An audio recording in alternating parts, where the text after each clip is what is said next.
नमस्कार, आप देख रहे हैं नेतागिरी ग्राउंड जीरो और मैं हूं सुधीर कुमार आनंद। राजनीतिक सफरनामा के इस कार्यक्रम में आज हम चर्चा करेंगे जलालपुर के पूर्व विधायक बाबू शेर बहादुर सिंह जी के बारे में।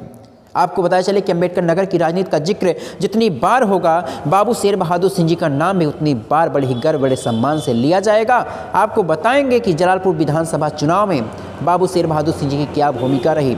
आज हम चर्चा करेंगे कि बाबू शेर बहादुर सिंह जी ने अपने राजनीतिक जीवन की शुरुआत कहां से शुरू की थी और कहां तक लेकर गए थे, किन किन पार्टियों से चुनाव मैदान में उतरे थे, कितनी बार विधायक बने थे, कितने चुनाव जीते थे, कितने चुनाव हारे थे। इन तमाम बिंदुओं पर आज हम चर्चा करेंगे। तो आपको बताया चले कि बाबू शेर बहादुर सिंह जी ने अपने राजनीतिक जीवन की शुरुआत 1980 के विधानसभा चुनाव से की थी और पहली बार 1980 में विधायक बनने का भी अवसर प्राप्त हुआ था। आपको बताया चले कि 1980 के दौर में जलालपुर विधानसभा पर बाबू भगवती सिंह जी का कब्जा हुआ करता था। उनका टक्कर देने वाला कोई नहीं था, लेकिन जब बाबू शेर बहादुर सिंह जी मैदान में आए तो जलालपुर की विधानसभा के जनता को एक नई किरण दिखाई पड़ी। जलालपुर की जनता ने बाबू शेर बहादुर सिंह जी को आशीर्वाद दिया और बाबू शेर बहादुर सिंह 80 के चुनाव में एक बार पहली बार विधायक बनने का अवसर प्राप्त हुआ। 5 सालों तक उन्होंने जलालपुर की जनता की बखूबी सेवा की। हालांकि 1985 आते आते कांग्रेस पार्टी से मतभेद हुआ। कांग्रेस पार्टी ने बाबू शेर बहादुर सिंह जी का टिकट काट दिया, लेकिन बाबू शेर बहादुर सिंह मैदान से हटे नहीं, बिना किसी पार्टी के सहयोग से मैदान में डटे रहे और जलालपुर की जनता ने एक बार फिर से आशीर्वाद और सहयोग दिया और बाबू शेर बहादुर सिंह जी 1985 के विधानसभा चुनाव में भी निर्दलीय ही विधायक बनने का अवसर प्राप्त किए। इस प्रकार बाबू शेर बहादुर सिंह 1980 से 1985 तक और 1985 से 1989 तक 2 बार लगातार विधायक रहे और बाबू भगवती सिंह जी को लगातार चुनौतियों का सामना करना पड़ता रहा। लेकिन 1989 के बाद बाबू शेर बहादुर सिंह जी को नए राजनीतिक धुरंधर का सामना करना पड़ा और बाबू शेर बहादुर सिंह जी की राजनीति में कुछ दिन के लिए ब्रेक लग गया। आपको बताया चले कि 1900 विधानसभा के चुनाव में बाबू शेर बहादुर सिंह के सामने ताहापुर निवासी पूर्व मंत्री माननीय रामलखन वर्मा बहुजन समाज पार्टी से मैदान में थे। माननीय रामलखन वर्मा जमीनी नेता थे, जनता में काफ़ी लोकप्रिय थे और उन्होंने बाबू शेर बहादुर सिंह जी को काफ़ी कड़ी टक्कर दी और बाबू शेर बहादुर सिंह जी को 1989 के विधानसभा चुनाव में हार का सामना करना पड़ा। एक ही चुनाव नहीं, बाबू शेर बहादुर सिंह जी और माननीय रामलखन वर्मा जी का टक्कर कई चुनावों में हुआ और हर चुनाव में माननीय रामलखन वर्मा जी को जीत मिलती रही और माननीय रामलखन वर्मा जी विधायक बनते रहे। वहीं बाबू शेर बहादुर सिंह जी को हार का सामना करना पड़ता रहा। 1989 के चुनाव में, 1991 के विधानसभा चुनाव में, 1993 के विधानसभा चुनाव में, तीन चुनाव में माननीय रामलखन वर्मा जी ने बाबू शेर बहादुर सिंह जी को शिकस्त दी। लेकिन राजनीति ने करवट ली।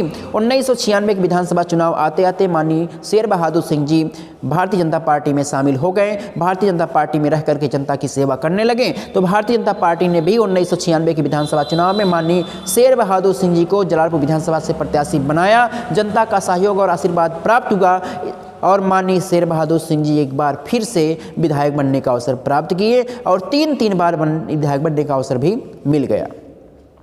राजनीति चलता रहा और 1996 के बाद 2002 के विधानसभा चुनाव आते आते राजनीति में काफ़ी उथल पुथल चला। राजनीति ने करवट ली और जब 2002 का विधानसभा चुनाव हुआ तो समाजवादी पार्टी ने माननीय राकेश पांडे जी को माननीय शेर बहादुर सिंह जी के सामने उतारा तो एक बार फिर से बाबू शेर बहादुर सिंह जी को हार का सामना करना पड़ा। 2002 से लेकर के 2007 तक माननीय शेर बहादुर सिंह जी खाली रहे, लेकिन उन्होंने राजनीति का काफ़ी अनुभव लिया था, राजनीति के माहौल को भांपने लगे थे तो उन्होंने देखा कि माहौल किसका बन रहा था। उस दौर में बहुजन समाज पार्टी काफ़ी तेज़ी से उभर रही थी तो बाबू शेर बहादुर सिंह जी 2007 के विधानसभा चुनाव के पहले ही बहुजन समाज पार्टी में शामिल हो गए तो बहुजन समाज पार्टी ने भी माननीय शेर बहादुर सिंह जी को जलालपुर विधानसभा से अपना प्रत्याशी बनाया और 2007 के आम चुनाव में बाबू शेर बहादुर सिंह काफ़ी ज़्यादा वोटों से जीते और 5 सालों तक बहुजन समाज पार्टी की राजनीति में शामिल रहे, जलालपुर की सेवा करते रहे। 2007 से लेकर के 2012 तक विधायक रहे, लेकिन उन समय बीतते बीतते उन्होंने अनुभव कर लिया कि बहुजन समाज पार्टी की राजनीति अब धीरे धीरे ख़त्म हो रही है। समाजवादी पार्टी की राजनीति एक बार फिर से बढ़ रही थी तो उन्होंने बहुजन समाज पार्टी को टाटा बाय बाय करके 2012 के विधानसभा चुनाव के पहले ही समाजवादी पार्टी में शामिल हो गए। तो समाजवादी पार्टी ने भी बाबू शेर बहादुर सिंह जी को एक बार फिर से जलालपुर विधानसभा में प्रत्याशी बनाया और एक बार फिर से बाबू शेर बहादुर सिंह जी को जलालपुर की जनता ने विधायक बनाया। इस प्रकार 5 बार विधायक बनने का अवसर बाबू शेर बहादुर सिंह जी को प्राप्त हुआ।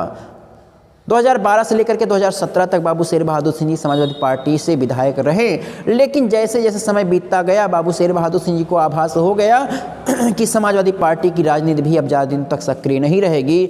माहौल भांप करके उन्होंने 2017 के विधानसभा चुनाव के पहले ही सब परिवार भारतीय जनता पार्टी में शामिल हो गए।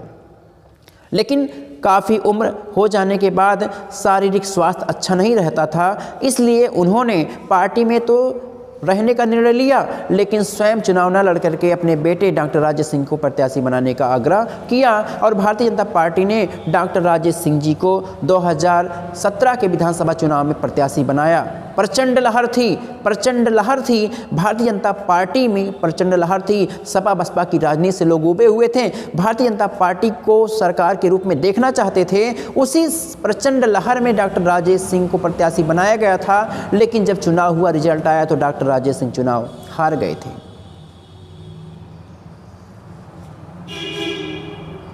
कुछ ही दिनों बाद उपचुनाव हुआ, एक बार भारतीय जनता पार्टी ने फिर से डॉक्टर राजेश सिंह को अपना प्रत्याशी बनाया, लेकिन इस बार भी सत्ता में होने के बाद भी, काफ़ी तगड़ा लहर होने के बाद भी डॉक्टर राजेश सिंह एक बार फिर से चुनाव हार गए।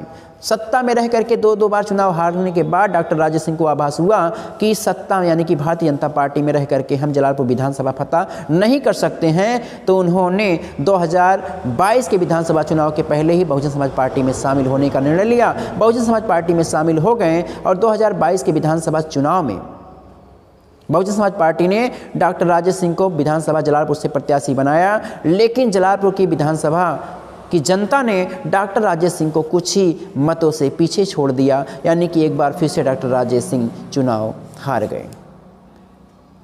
लेकिन डॉक्टर राजेश सिंह बहुजन समाज पार्टी में जुड़ करके जलालपुर विधानसभा की जनता के सुख दुख में शामिल हो रहे हैं। अब डॉक्टर राजेश सिंह को जलालपुर की जनता बाबू शेर बहादुर सिंह की विरासत सौंपती है कि नहीं सौंपती है, ये आने वाले चुनाव बताएंगे। इसी प्रकार की अन्य इंटरेस्टिंग वीडियो देखने के लिए आप मेरे साथ मेरे चैनल पर जुड़े रहें। धन्यवाद।